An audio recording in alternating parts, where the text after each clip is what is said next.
Assalamualaikum Sobat Football United. Jadi beberapa hari ini ada kabar kemungkinan Manchester United ini dijual ya. Jadi cukup menarik perhatian ini bagi fans Manchester United. Apakah memang akan ada proses seperti yang dialami oleh Manchester United beberapa tahun yang lalu? Kabar ini ataupun juga berita ini kembali rame ini setelah ada seorang tokoh olahraga dari Saudi ya kan yang memberikan sebuah kabar di Twitter ataupun di akun X-nya, yaitu adalah Turki Al-Sheikh. Nah, di video kali ini gue ingin membahas apakah memang benar, keadaannya seperti apa. Gue akan mengutip beberapa pendapat dari jurnalis The Athletic utamanya ya, di mana ada beberapa ini memberikan pendapatnya masing-masing di sebuah podcast. Gua akan mulai dulu dari Laurie Whitwell ya, yang mengatakan apakah yang ditulis oleh Turki Al-Sheikh ini terkait dengan Manchester United saat ini sedang dalam tahap yang sangat terdepan sekali pembicaraan untuk menjual klub kepada seorang investor. Laurie Whitwell berkata, kalau dia mengatakan sesuatu di luaran sana seperti itu, ada beberapa alasan dia berpendapat seperti itu ya. Tapi saya tidak memiliki informasi kalau Manchester United ini akan dijual ya, ataupun ada investor yang akan masuk. Dan oleh karena itu, bagaimana nuansa ya antara hubungan antara Sir Jim Ratcliffe dan juga keluarga Glazer ini tentu saja dibangun secara tidak biasa dengan mayoritas kepemilikan Glazer dan juga Sir Jim Ratcliffe yang saat ini justru mengoperasionalkan ataupun menjalankan klub ini. Dan akan sampai berapa lama hal ini terjadi? Kita bisa mengetahui hal tersebut dengan segera, tapi Glazer tentu saja bisa saja melakukan pembicaraan dengan pihak lain ya, dan Sir Jim Ratcliffe tidak mengetahuinya. Namun demikian ya, saya tidak mengatakan kalau hal itu saat ini sedang terjadi.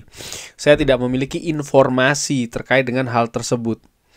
Ini yang dikatakan oleh Laurie Whitwell.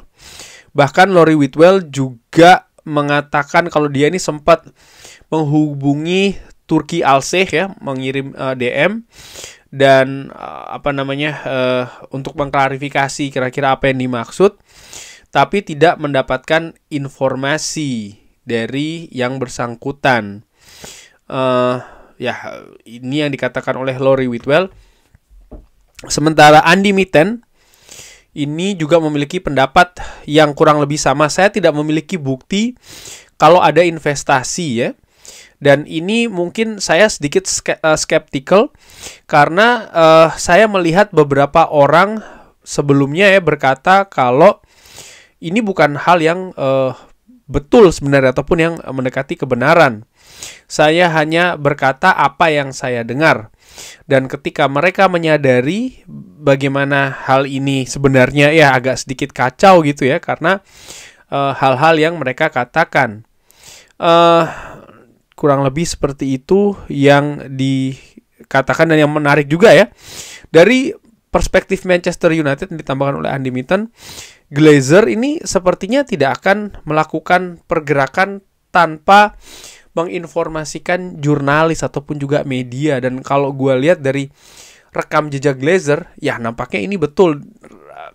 Hampir selalu Glazer ataupun Manchester United kaitannya dengan Glazer dan juga sebaliknya, ketika akan melakukan sebuah action, akan melakukan sebuah kebijakan, biasanya bahkan dari jauh-jauh hari, jauh-jauh waktu sebelumnya, media ini sudah mengetahuinya gitu ya. Mulai dari misalnya yang baru-baru saja terjadi kan terkait dengan pembangunan stadion, rencana pembangunan stadion baru, ataupun beberapa tahun yang lalu ketika memang Glazer ini ingin mendapatkan investor-investor baru, bahkan dengan kemungkinan menjual klub ya kan. Ini kan bahkan dari beberapa waktu sebelumnya ini sudah diungkapkan ke media, ke publik.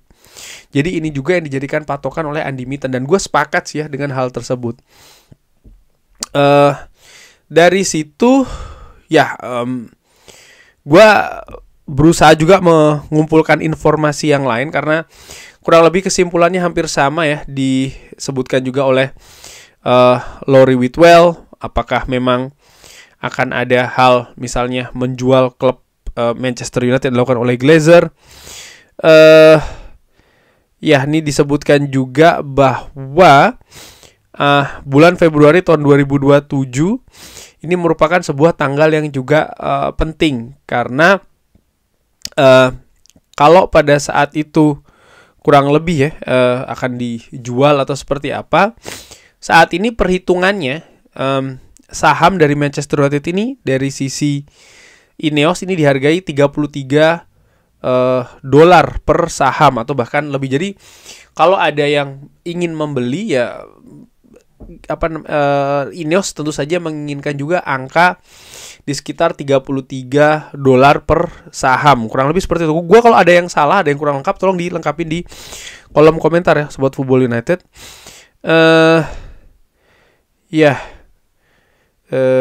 Dan juga dituliskan ada kemungkinan ini ya, kalau gua baca, bahwa kalau memang ada penawaran dari investor yang angkanya lebih tinggi dari yang ditetapkan saat ini, bisa jadi Glazer akan melepasnya bahkan sebelum bulan Februari tahun 2027 itu. Dari Chris Wheeler, Daily Mail mengatakan bahwa Glazer ini menginginkan angka yang lebih tinggi dari 5 miliar pounds atau lebih tinggi dari 6,6 miliar US dollar. Tawaran sebelumnya dari Sheikh Jassim dari Qatar ya, ini sampai pada angka 6,06 miliar US dollar atau 4,57 miliar pound sterling. Jadi ini masih di bawah dari yang diinginkan oleh Glazer, walaupun sebenarnya bedanya tidak begitu jauh ya. Tapi ini tidak berarti bahwa akan ada peminat dari konsorsium dari Timur Tengah ya. Apakah mereka ini akan sanggup memenuhi harga tersebut atau tidak. Dan disebutkan ini ada kemungkinan bahwa investor ataupun konsorsium dari Timur Tengah ini akan berasal dari Uni Emirat Arab. Nah, ini menarik ya, Uni Emirat Arab saat ini sudah memiliki sebuah klub ya kan, Manchester City, itu kan dari Uni Emirat Arab. Dan bagaimana Dubai ya dengan Fly Emirates-nya ini juga memiliki investasi di sepak bola di beberapa klub, tentunya salah satunya juga di Liga Inggris ya kan. Apakah mereka juga akan mengejar Manchester United dengan angka yang lebih tinggi dari yang diajukan oleh Sheikh Jassim dari Qatar? Ini juga menarik. Namun kesimpulannya dari apa yang dibicarakan tadi dari The Athletic dan juga dari Daily Mail, gua berpikir nampaknya tidak akan dalam waktu dekat sih bahwa Manchester United ini akan dijual lagi. Akan ada peminat yang mau menebus angka yang lebih tinggi dari apa yang diberikan atau ditawarkan oleh Qatar, sekaligus juga menemui angka yang diinginkan oleh Glazer. Dengan misalnya banyaknya proyek, rencana-rencana bahkan sudah diimplementasikan walaupun masih dalam tahap-tahap awal misalnya ya. Ini juga oleh Glazer dan juga INEOS, ini juga merupakan hal yang buat gua menjadi sebuah kemungkinan yang saat ini, sekali lagi saat ini masih belum besar. Tapi apakah keadaan seperti ini akan sama saja gitu? Gua berpikir tidak. Triggernya atau pemicunya adalah faktor finansial. Nah, kalau melihat beberapa tahun yang lalu ya, kenapa kok Glazer membuka pintu investasi untuk pihak luar dan juga bahkan kemungkinan untuk menjual klub ya? Karena memang mereka butuh, klub ini butuh dana yang besar ya, investasi yang besar. Tapi Glazer tidak mau keluar dari kantongnya. Mereka tidak mau ada kerugian sama sekali dari apa yang sudah mereka lakukan di Manchester United. Dan menurut gue, mereka sampai dengan titik itu mereka berhasil. Karena ya dengan masuknya INEOS, mereka tidak harus mengeluarkan uang lagi ya kan, untuk misalnya investasi di perbaikan stadion, bahkan rencananya sekarang akan berubah menjadi pembangunan stadion yang baru. Lalu Ineos juga menyuntikkan dana investasi ya kan ke operasional klub, hal seperti itu. Jadi apa yang Glazer inginkan terpenuhi ini oleh Ineos. Tapi sekali lagi, apakah keadaan ini akan terus seperti ini gitu ya? Gue tidak berpikir pasti akan seperti ini gitu. Ada kemungkinan akan berubah. Misalnya pembangunan stadion ini merupakan hal yang sangat krusial, yang kalau seandainya tidak direncanakan dan juga diimplementasikan dengan rapi, dengan baik ya, ini bisa saja menjadi lubang masuk yang besar, lubang masuk yang akan semakin besar ya untuk investor baru. Karena ya Ineos jelas dalam rencananya ini kan juga menggandeng pihak-pihak lain. Lalu juga operasional klub misalnya. Ini juga Ineos mereka melakukan ikat pinggang yang sangat ketat sekali ya dari sisi finansial, yang di jangka pendek menunjukkan tanda-tanda yang positif. Tapi apakah ini akan terus seperti ini di jangka menengah dan juga jangka panjang? Ya ini masih harus dinantikan. Dan tentu saja ini akan ada kaitannya dengan prestasi dari Manchester United. Kapan Manchester United akan kembali lagi ke Eropa dan lain-lain. Sehingga menurut gua, kalau klub ini akan menghadapi kesulitan keuangan ya, dengan rencana-rencana, dengan inisiatif yang mereka rencanakan, besar kemungkinan akan ada investor baru masuk. Salah satu trigger juga kenapa kok bencana keuangan katakanlah itu bisa terjadi kalau pengelolaan klub ini tidak bagus.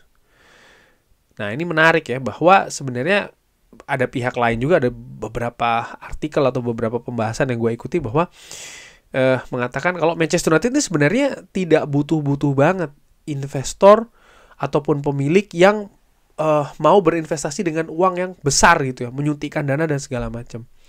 Kenapa? Sebenarnya Manchester United sebagai klub, mereka ini menghasilkan angka yang sangat tinggi sekali gitu loh. Jadi yang dibutuhkan sebenarnya adalah manajemen yang baik, manajemen yang rapi, manajemen yang jelas visinya tuh mau ngarah Manchester United ini kemana, ke prestasi atau ke bisnis atau seperti apa gitu. Kalau ini mereka dapatkan dan ya ini mereka jalankan juga rencana itu ya dengan baik dan juga dengan rapi, maka dengan sendirinya Manchester United ini akan lebih sehat dari saat ini. Dan kalau gue pikir, ya itu mungkin tidak salah gitu. Karena selama 13-10 tahun belakangan ini Manchester United dijalankan oleh orang-orang yang tidak kompeten menurut gue di sepak bola, apalagi di klub ya, klub sepak bola itu. Orientasi klub jadi tidak jelas.